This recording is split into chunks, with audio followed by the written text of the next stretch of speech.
무한리필 같은 경우는 고객은 좋죠. 소비자는 좋아요. 그리고 본사도 좋아요. 하지만 가맹점주 입장에선 많이 판다고 해서 이익이 커질까? 인건비 높아지고 임대료 갈수록 높아지고 물가 상승으로 인해 재료비가 높아졌는데 프랜차이즈의 로열티 내 세금 내 100평짜리 오픈하는데 보통 7억 이상 들거든요. 이걸 언제 원금 회수할 수 있을까라는 고민을 한 번쯤은 해봐야 되지 않을까요? 저는 크게 두 가지를 보는데요. 첫 번째는 경기가 어려워도 사람들이 다 소비를 하고 싶은 궁극적 니즈가 있잖아요. 그러다 보니까 이제 주머니 사정이 얇아져 있기 때문에 그런 상황에서 구매는 또 하고 싶기 때문에 먹고는 싶기 때문에 이렇게 저가형 커피나 저가형 맥주나 무한 리필로 판매하는 곳들에 좀 사람들이 인산인해를 이루고 있는, 어떻게 보면 경기가 어려울수록 저가 시장이 통한다라는 공식이 맞아 떨어지고 있는 부분이라고 생각을 하고요. 두 번째는 이 시장의 파이를 키우는 거는 저는 프랜차이즈라고 생각을 합니다. 개인이 오픈해봤자 매장 하나지만 프랜차이즈가 오픈하면 수백 개의 매장을 오픈할 수 있고, 또 그걸 보고서는 다른 업체의 프랜차이즈 회사들은 유사한 브랜드를 만들어서 수백 개의 또 가맹점을 확산을 합니다. 그럼 시장의 파이가 한 개가 아닌 뭐 수백 개, 수천 개가 생겨 있으면 요즘 이런 아이템이 대세네 라고 사람들이 또 생각을 하면서 그 창업 상품을 선택을 하고 있는 거죠. 프랜차이즈 본사는 확장을 하지 않으면 경영난을 겪습니다. 운영난을 겪습니다. 그래서 확장을 하기 위해 가장 좋은 방법은 일반적으로 매출이 오르는 상품을 대부분 선택을 하는데,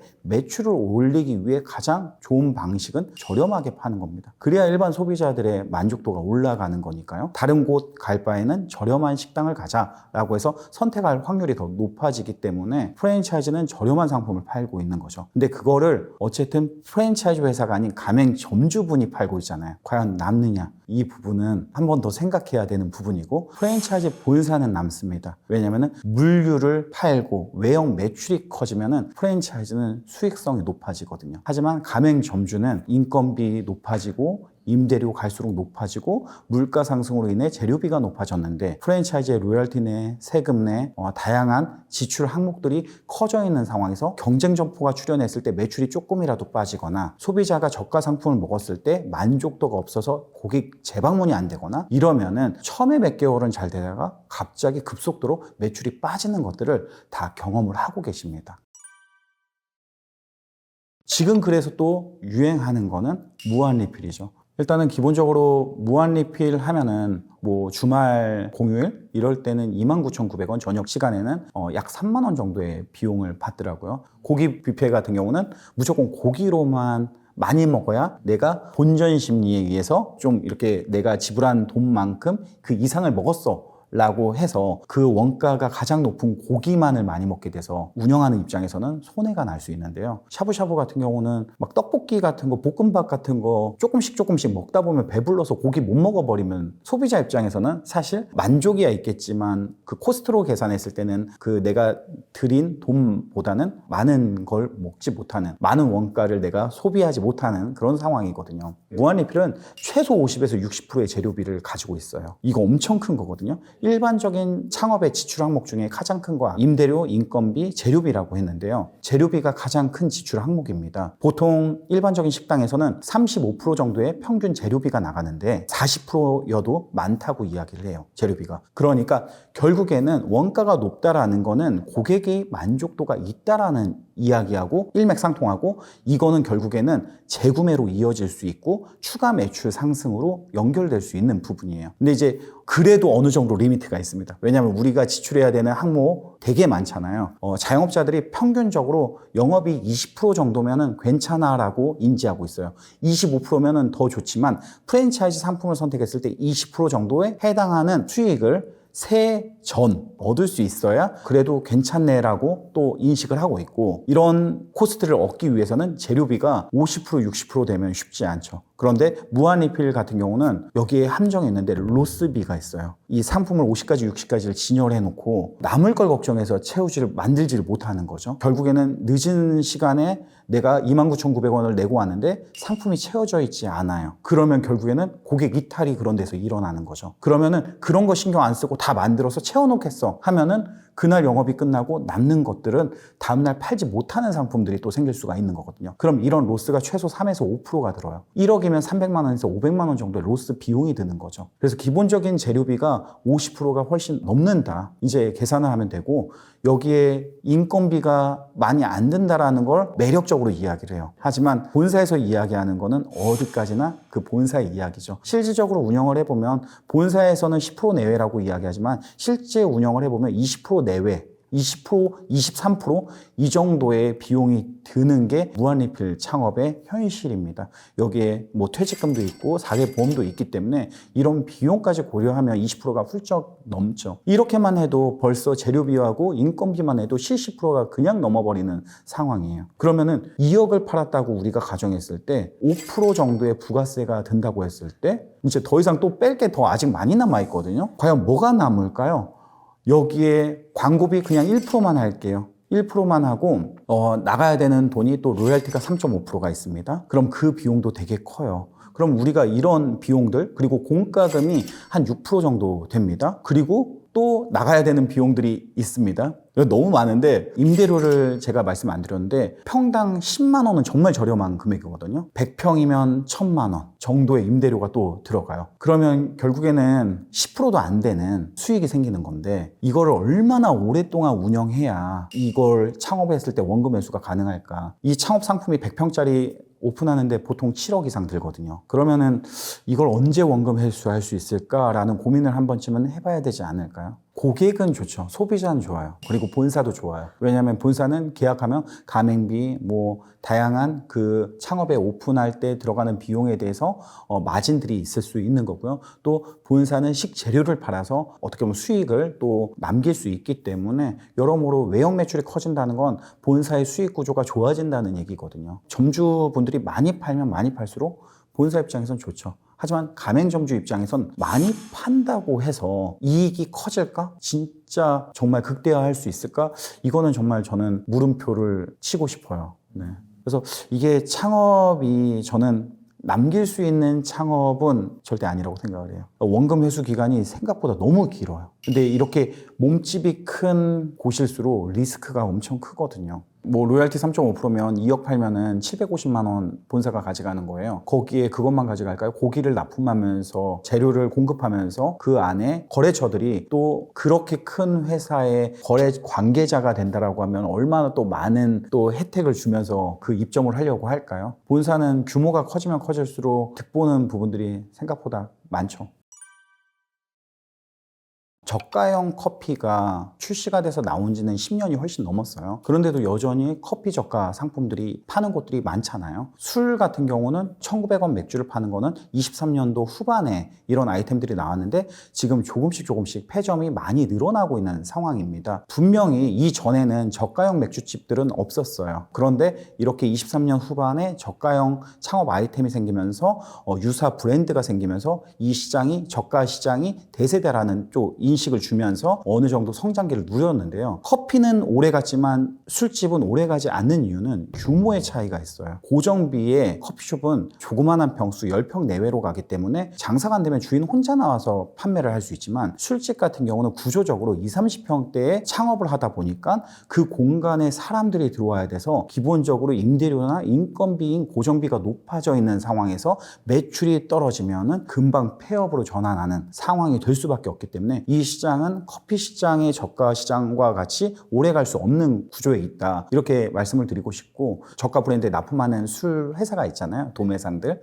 이런 곳들이 이제 폐점을 또 많이 하고 있다라고 이야기하고 그런 이유가 원인이 왜 생겼을까를 이렇게 돌이켜 생각해 보면 저는 이제 고간에서 인심 난다라는 이야기를 많이 하거든요. 내가 고객한테 그러니까 내가 가지고 있는 게 팔았을 때 많아야 고객한테 더 상냥함도 드릴 수 있고 그 부족하지 않은 서비스 직원을 채워서 더 드릴 수 있고 또 내가 직원들한테 고생한 직원들한테 보상을 더 해서 더 내 것처럼 하는 직원들이 많아질수록 또 고객 만족도가 높아져서 재방문이 이어진다고 생각을 하거든요. 그런데 저렴하게 팔면 이 고간에 남을 수 있는 것들이 없다라는 거죠. 그러니까 저렴하게 파는 데에는 퀄리티 좋은 상품을 팔기가 어렵다라는 거예요. 이제 그런 부분에서 고객이 만족을 해야 재구매로 꾸준한 매출이 이어지는데, 본인들 매장의 매출이 토요일 주말에 높고 평일에 좀 낮은 건 괜찮아요. 근데 평일 주말 할 거 없이 뭐 심박수 표시하듯이 막 이렇게 높아졌다 낮아졌다 막 이렇게 통계를 보기 어려운 곳들의 매장들이 대부분 다 단골 장사가 아닌 뜨내기 장사 하는 거거든요. 그러다 보니까 일정 이상은 단골 고객이 채워주고 그 이상의 매출을 우리가 일반 소비자로 채워나가야 되는데, 단골 형성이 전혀 안 되면 일희일비 하는 것처럼 매출이 계속 높아졌다 낮아졌다 이런 통계를 예측하기 어려운 그런 구조에 진입을 하게 됩니다. 전 저가형 상품들이, 저가형 맥주를 파는 곳들이 대부분 이렇기 때문에 사람 쓰기가 너무 어려워요. 어느 날은 바빴다가 어느 날은 한가했다가 막 이런 일희일비를 해버리기 때문에 결국에는 사람을 또 줄였을 때 또 더 많은 사람들이 어느 순간 또 들어와서 손발이 꼬여서 또 고객 이탈이 또 이어지는, 이제 이런 사례들이 빈번하다고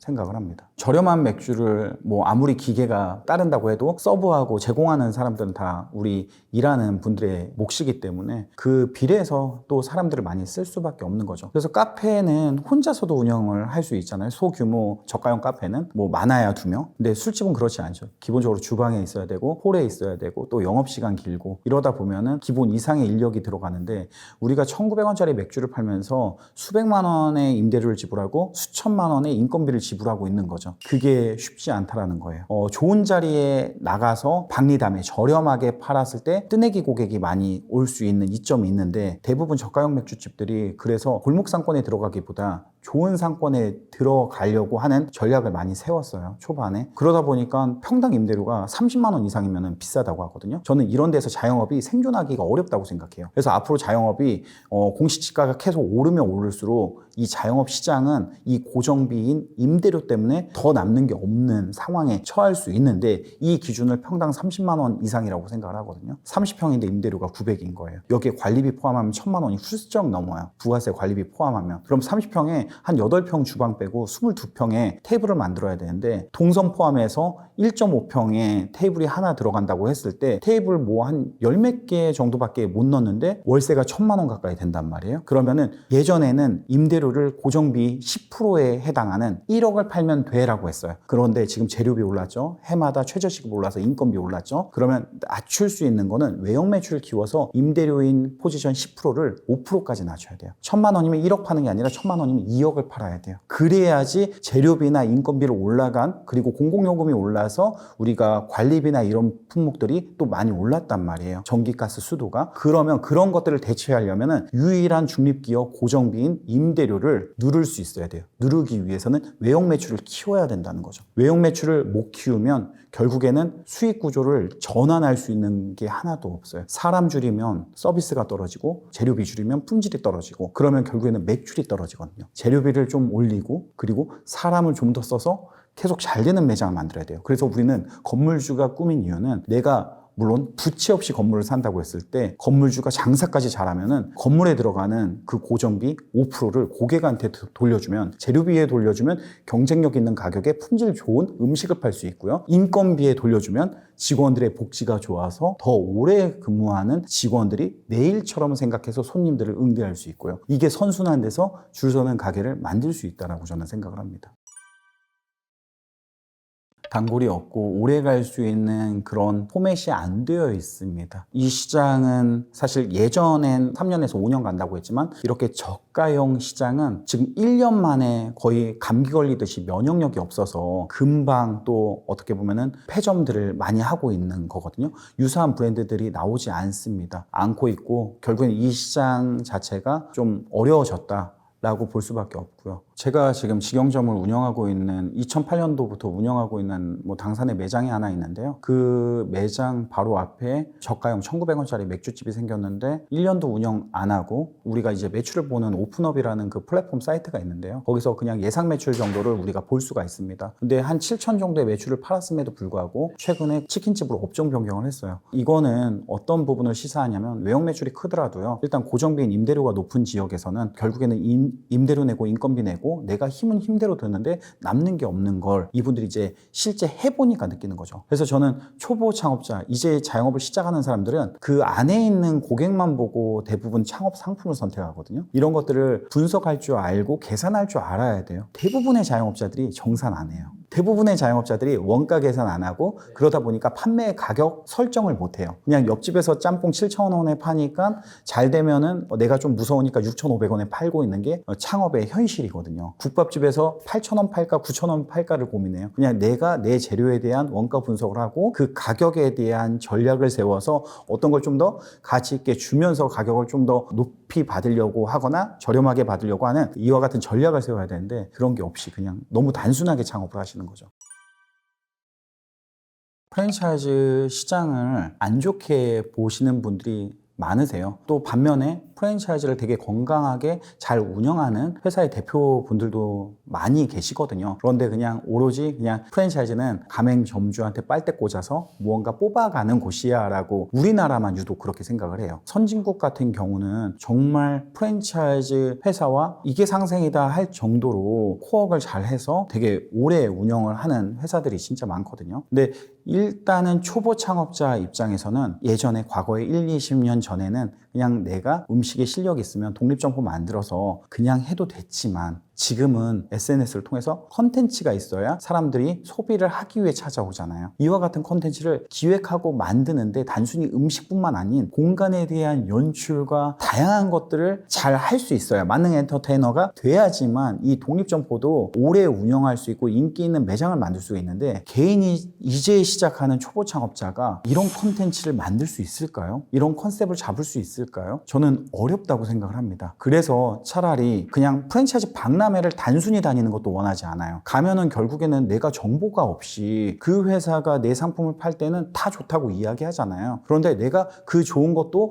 아니다라고 판단하고 선택할 수 있는 정도의 지식과 정보가 있어야 되는데 그런 공부를 안 하고 그냥 박람회만 나가시는 거죠. 개인적으로 공부를 해서 이 정산이나 원가나 이 창업 생태계나 이와 같은 것들을 이해하고 그러다 보면 소비자가 이해가 되거든요. 그러면 어떠한 상품을 어떠한 타겟으로 내가 어떠한 컨텐츠를 만들어서 팔아야 되겠다 이런 개념 이해가 됩니다. 이걸 못하면 그런 것들을 하고 있는 회사를 선택을 하고요. 그 회사를 선택할 때 저는 프랜차이즈를 무조건 초보 창업자 입장에선 하라고 말씀드리고 싶어요. 개인 창업은 이게 만능 엔터테이너가 내가 되기 위해서는 어려우니까 시간이 오래 걸리니까 프랜차이즈 상품을 선택해라. 하지만 좀 공부를 하고 내가 최대한 준비를 하고 선택을 했다면 본사에 의지하지 마라고 얘기하고 싶어요. 이거 내가 선택했으니까 회사에서 다 알아서 해주는 거 아니야? 대부분 이렇게 생각하세요. 책임 회피 하시는 거죠. 그리고 운영이 안 되면 본사가 관리도 안 했네, 메뉴 개발도 안 했네 라고 탓만 하시는 거죠. 그런 탓도 중요하고 좋지만 일단 중요한 거는 내가 선택했다면 그런 것까지 꼼꼼히 확인하고 선택했다면 내가 그거를 즐기면서 맛있게 먹는 방법을 혼자 스스로 터득을 하셔야 돼요. 그래서 오시는 손님들의 불안한 거, 불편한 거, 불만인 거를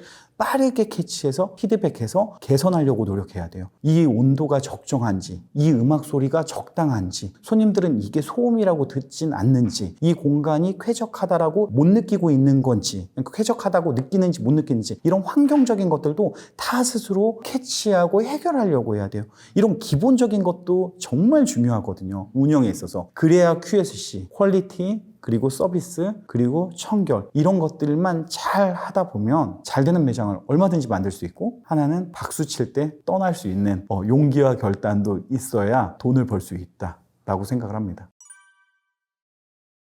정말 꼭 필요한 이야기라고 생각을 하는 부분인데요. 세상에는 나쁜 개가 없는 것처럼 프랜차이즈도 나쁜 프랜차이즈만 있는 게 아닙니다. 이 옥석을 가릴 줄 알아야 되는데 그래서 공정이라는 곳에서 정보 공개서와 같은 것들을 만들어서 차액 감행금을 볼 수 있게 하고요. 본사가 얼마나 남는지 그리고 본사가 강제하는 필수 품목 같은 것들을 표기를 해놨어요. 그래서 내가 꼭 회사를 통해서 사야 되는 제품이 무엇인지 이런 것들을 보고 회사는 내가 매출을 이만큼 팔면은 얼만큼을 본사 이익으로 가져가는지 이런 것들을 다 볼 수가 있어야 되는데 이런 것들을 일단은 기본적으로 제공을 하고 일주일 후에 계약을 해야 되는 그런 룰을 정해놨는데 계약서가 두껍다 보니까 잘 안 봅니다. 안 보고 그냥 도장 찍고 서명하기 바쁘시죠. 이제 이런 것부터 첫 단추가 잘못 끼워진다고 생각을 하고요. 좋은 본사라고 하면 하나의 브랜드를 오랫동안 유지하려고 노력하는 회사예요. 다시 말해서 본사는 하나인데 브랜드가 정말 많은 회사들이 있어요. 이런 거는 저는 자식을 키우는 과정이라고 생각하거든요. 프랜차이즈 본사는 개인 매장 만들듯이 10개월 우리가 자녀들을 품고 있다가 세상에